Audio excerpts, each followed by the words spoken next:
fascinante du marketing multiniveau, MLM, de ses origines à son évolution moderne. Explorez comment ce modèle de vente directe a révolutionné le monde des affaires. Muyo Naikanebisgran et est devenu une opportunité incontournable pour les entrepreneurs indépendants.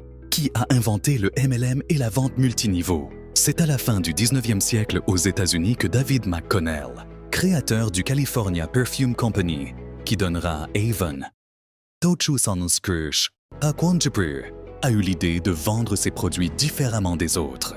Au lieu d'adopter le système de vente classique, il a préféré mettre en place un système de vente direct en faisant appel à des femmes au foyer souhaitant augmenter leurs revenus.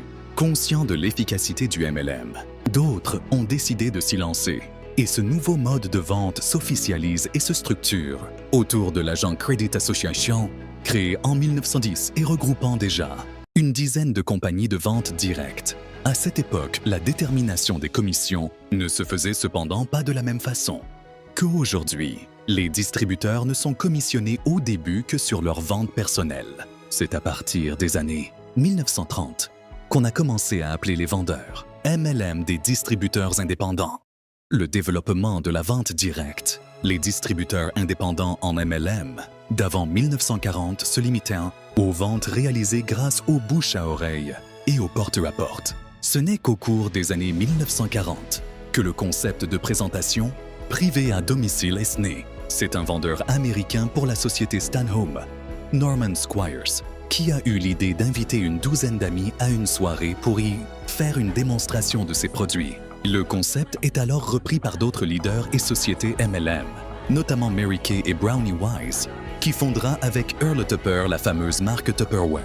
Le développement de la vente multiniveau en MLM. C'est à nouveau des États-Unis que vient l'idée du commissionnement multiniveau.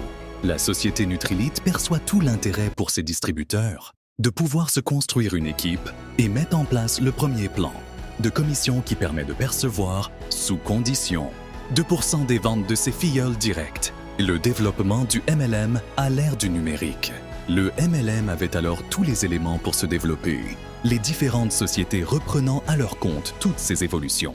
Jusqu'à la plus récente transformation avec l'arrivée du digital, formidable opportunité. L'avènement de l'ère numérique a redonné un nouveau souffle au marketing relationnel. Grâce à Internet, le recrutement et la promotion de produits deviennent de plus en plus faciles. Les sociétés MLM se sont donc adaptées pour permettre à leurs vendeurs de faire leur promotion sur les réseaux, d'avoir leur propre e-boutique. Des solutions très complémentaires des actions du marketing relationnel traditionnel. Comme ailleurs, la période du Covid a accéléré ces transformations pour le bonheur des distributeurs et clients.